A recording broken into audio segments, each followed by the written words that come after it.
మీరెప్పుడైనా ఆలోచించారా, దేవుడు నిజంగా ఉంటే ఆయన మనకు ఎందుకు కనిపించడు?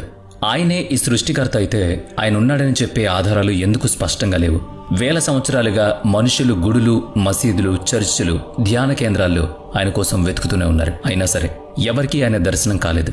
బహుశా దేవుడు నిజంగానే ఉండి కావాలని తనకు తాను దాచుకున్నాడా? అయితే ఎందుకు? ఇదొక కాస్మిక్ టెస్ట్ లాంటిదా, లేక మన చైతన్యానికి ఉన్న పరిమితులే మనల్ని ఆయనకు దూరం పెడుతున్నాయా? సైన్స్ ఏం చెబుతుందంటే మన కళ్ళు కేవలం ఎలక్ట్రోమాగ్నెటిక్ స్పెక్ట్రంలో 0.003% మాత్రమే చూడగలవు. అంటే మనం రియల్ అనుకుంటున్న ఈ ప్రపంచం వాస్తవానికి ఒక చిన్న భాగం మాత్రమే. మిగతాదంతా మన కంటికి అస్సలు కనిపించదు. నిజానికి మన కళ్ళు రెడ్ నుంచి వైలెట్ వరకు ఉన్న విజిబుల్ స్పెక్ట్రమ్ లైన్లు మాత్రమే చూడగలవు. కానీ యూనివర్స్లో చాలా వరకు ఉండే అల్ట్రావైలెట్, ఇన్ఫ్రారెడ్ లాంటి ఫ్రీక్వెన్సీలు మనకు పూర్తిగా అదృశ్యంగా ఉంటాయి. కాబట్టి మనం ఈ మొత్తం యూనివర్స్ని చూడలేనప్పుడు దేవుడు మనకు ఎలా కనిపిస్తాడు? మీరెప్పుడైనా గాలిని మీ కళ్ళతో చూసారా? లేదు. కానీ దాని ఎఫెక్ట్ మనం శ్వాస పీల్చుకున్నప్పుడు, గాలి విడిచినప్పుడు, తుఫాన్ వచ్చినప్పుడు ప్రతి క్షణం ఫీల్ అవుతాం. అలాగే గ్రావిటీని ఎప్పుడైనా చూసారా? లేదు. కానీ ఆపిల్ కింద పడడం, భూమి సూర్యుడి చుట్టూ తిరగడం లాంటి వాటిలో దాని ఎఫెక్ట్ స్పష్టంగా ఉంటుంది. అంటే మనం డైరెక్ట్గా చూడలేని ప్రతి ఫోర్స్ దాని ఎఫెక్ట్ ద్వారా ప్రూవ్ చేసుకుంటుంది. ఎలక్ట్రిసిటీ కూడా అంతే. దాని అసలు ఫ్లో మన కంటికి కనిపించదు. కానీ ఫ్యాన్ తిరగడం, బల్బ్ వెలగడం, మెషిన్లు పనిచేయడం లాంటివి పర్ఫెక్ట్గా ఉంటాయి. నిజమేంటంటే ఎన్నో గొప్ప శక్తులు కంటికి కనిపించవు. కానీ వాటి ఎఫెక్ట్ ఎంత స్పష్టంగా ఉంటుందంటే వాటి ఉనికిని ఎవరూ కాదనలేరు. మరి దేవుడు కూడా అంతే కావచ్చు కదా? కంటికి కనిపించకపోయినా ఆయన ఎఫెక్ట్ జీవితంలో ఈ యూనివర్స్లో ప్రతి మూలన ఫీల్ అవ్వచ్చు. మోడర్న్ ఫిజిక్స్ ఏం చెబుతుందంటే ఈ యూనివర్స్లో 95% డార్క్ మ్యాటర్, డార్క్ ఎనర్జీనే. దాన్ని మనం తాకలేం, చూడలేం. అయితే ఈ చీకటి అనేది దేవుడికి ఉన్న ఒక తెర లాంటిదా? మనం దేవుడు అని పిలిచే ఆ శక్తి ఆ తెర వెనకే దాగి ఉందా? ఆధ్యాత్మిక గ్రంథాలు కూడా ఇదే సూచిస్తున్నాయి. గీతలో కృష్ణుడు నేను ప్రతి ఒక్కరి హృదయంలో దాగి ఉన్నానని చెప్పాడు. బుద్ధుడు నా లోపల దాగి ఉన్న కాంతిని నేను చూశాను, అదే నిజమన్నాడు. సూఫీ సెయింట్స్ కూడా దేవుడు ఒక తెర వెనుక ఉన్నాడని, ఆ తెర తొలగినప్పుడే ఆయన కనిపిస్తాడని చెప్తున్నారు. కానీ న్యూరో సైన్స్ ఏం చెబుతుందంటే మనిషి బ్రెయిన్ లోపల అతీంద్రియ అనుభవాలు కలిగించే సర్క్యూట్స్ ఉంటాయి. ఒక వ్యక్తి ధ్యానంలో మునిగిపోయినప్పుడు పెరటైల్ లోబ్, టెంపోరల్ లోబ్ యాక్టివేట్ అవుతాయి. దీని రిజల్ట్ ఏంటంటే అతను ఏదో ఒక అదృశ్య శక్తిని కలిసినట్లు ఫీల్ అవుతాడు. మరి దేవుడు ఎక్కడో బయట కాకుండా మన బ్రెయిన్లోని న్యూరల్ నెట్వర్క్స్లోని దాగి ఉండే అవకాశం ఉందా? మెడిటేషన్, ప్రార్థన, ఆధ్యాత్మిక సాధన లాంటివన్నీ ఆ దాగి ఉన్న దైవాన్ని యాక్టివేట్ చేసే మార్గాల. ఇప్పుడు మన పర్సెప్షన్కి ఉన్న లిమిటేషన్స్ గురించి అర్థం చేసుకుందాం. మనం చూడగలిగేది, వినగలిగేదే పూర్తి నిజమని మనం అనుకుంటాం. కానీ సైన్స్ ఏం చెబుతుందంటే మన బ్రెయిన్ కాన్షియస్గా సెకనుకు 40 బీట్స్ ఇన్ఫర్మేషన్ను మాత్రమే ప్రాసెస్ చేయగలుగుతుంది. అదే మన సబ్ కాన్షియస్ బ్రెయిన్ సెకనుకు దాదాపుగా 11 మిలియన్ల బిట్స్ డేటాను గ్రహిస్తుంది.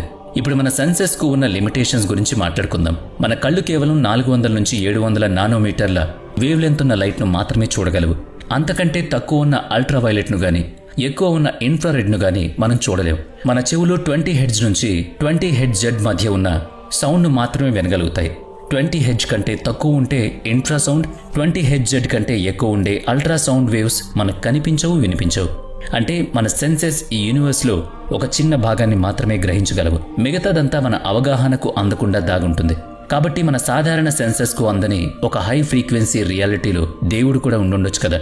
అంటే మన కళ్ళు, చెవులు, బ్రెయిన్ అన్నీ కలిపి ఈ మొత్తం రియాలిటీలో ఒక చిన్న భాగాన్ని మాత్రమే పట్టుకోగలవు. మిగతాదంతా దాగుంటుంది. మరి మన సెన్సెస్కు అందని ఒక హిడెన్ స్పెక్ట్రంలోనే దేవుడు కూడా ఉన్నాడా? ఇప్పుడు ఆలోచించండి. దేవుడు నిజంగా దాగి ఉంటే ఎక్కడ దాక్కుని ఉండొచ్చు? బహుశా మోడర్న్ సైన్స్ ఇంకా జవాబు చెప్పలేని క్వాంటమ్ వరల్డ్లో కావచ్చు. ఈ యూనివర్స్ మనం చూస్తున్నంత సాలిడ్గా ఖచ్చితంగా ఉండదని క్వాంటమ్ ఫిజిక్స్ చెప్పకనే చెబుతుంది. మన కాన్షియస్నెస్ అంటే కేవలం న్యూరాన్స్ ఫైర్ అవ్వడం కాదని వాళ్ళు చెబుతున్నారు. మైక్రోట్యూబుల్స్ అని పిలిచే చిన్న నిర్మాణాల లోపల జరిగే క్వాంటమ్ లెవెల్ ప్రాసెస్యే మన కాన్షియస్ అని ఆ థియరీ సారాంశం.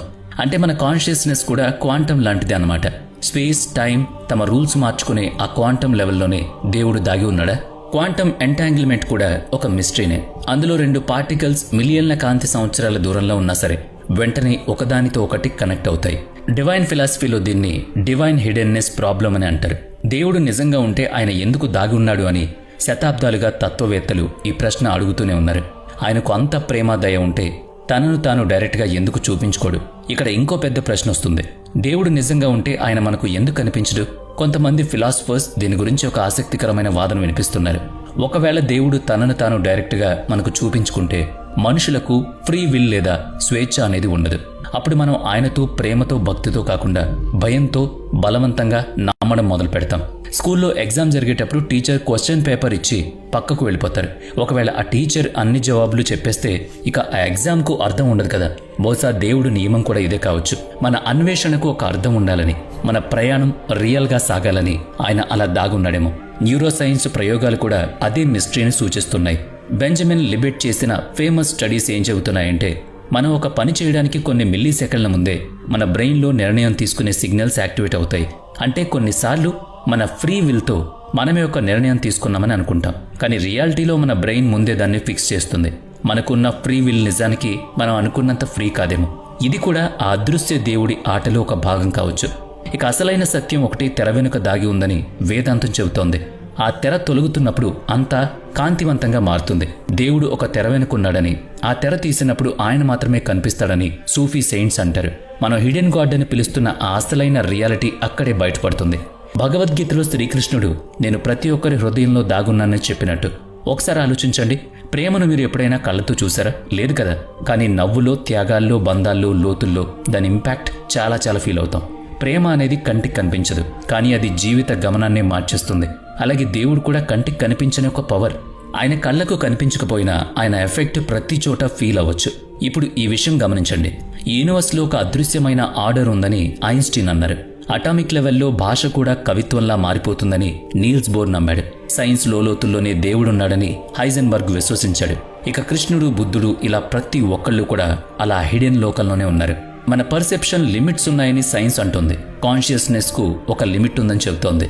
కానీ ఎక్కడ, ఎలా అనేది ఎవరికీ తెలీదు. ఐన్స్టీన్కు అది ఒక కాస్మిక్ ఆర్డర్, బోర్ దృష్టిలో అది ఒక కవిత్వం, హైజెన్బర్గ్ దృష్టిలో అది ఒక సైన్స్ అడుగున దాగి ఉన్న సత్యం. ఇలా రకరకాల వాదనలు వినిపిస్తూనే ఉన్నాయి. కానీ ఇక్కడ అసలు ప్రశ్న ఏంటంటే, మనం నిజంగానే ఆ దాగి ఉన్న దేవుణ్ణి చేరుకోగలమా? ధ్యానం, ప్రార్థన లాంటి ఆధ్యాత్మిక సాధనలు ఆ అదృశ్యమైన తెరను తొలగించగలవా? ఆ తెర దాటితేనే కదా అసలైన రియాలిటీ కనిపించేది. న్యూరోసైన్స్ ప్రయోగాలు కూడా ఇదే సూచిస్తున్నాయి. ఒక వ్యక్తి డీప్ మెడిటేషన్లోకి వెళ్ళినప్పుడు అతని బ్రెయిన్ సాధారణ 5 సెన్సెస్కు అతీతంగా ఒక హయ్యర్ డైమెన్షనల్ స్టేటస్లో వెళుతుందని fMRI స్కాన్, EEG స్టడీస్ చెబుతున్నాయి.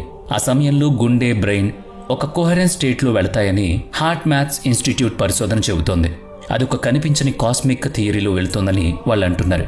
మనం దేవుణ్ణి చూడగలిగే రిధం ఇదేనా? సంత్ కబీర్ కూడా ఇదే అన్నారు. ఓ మనిషి, నన్ను ఎక్కడ వెతుకుతున్నావు? నేను నీ పక్కనే ఉన్నాను. నేను గుడిలో లేను, మసీదులో లేను, కబారాలో లేను, కైలాసంలో కూడా లేను. నేను నీ హృదయంలో, నీ కోసం, నీ పక్కనే ఉన్నాను. దాన్ని నువ్వు వెతికి పట్టుకో అన్నారు. ఇక్కడ ఒక విషయం స్పష్టమవుతుంది. ఆ అదృశ్య దేవుడు అనేది కేవలం ఒక కాన్సెప్ట్ మాత్రమే కాదు. మనుషులు తమ పరిమితులను దాటడానికి సహాయపడే ఒక నిజమైన పవర్. ఒకవేళ ఆ శక్తితో కనెక్ట్ అవ్వడం నిజంగా సాధ్యమైతే అది ఎలా? ప్రాచీన ధ్యాన పద్ధతులు, మోడర్న్ న్యూరోసైన్స్ కలిసి ఆ దారిని చూపగలవా? ఆ అదృశ్యమైన తెర నిజంగానే తొలగుతుందా? దీనంతటికీ సమాధానం ఒక్కటే, దేవుడు మనలో ఉన్నాడు. మనం ఆ దేవుడితో కనెక్ట్ అవ్వాలంటే ఖచ్చితంగా మనం స్పృహలో ఉండాలి. మన లోతుల్లో ఉన్న ఆ అంతరాన్ని పట్టుకోగలగాలి. ఒకరికి మంచి చేయడం, ఆ మంచి నుంచి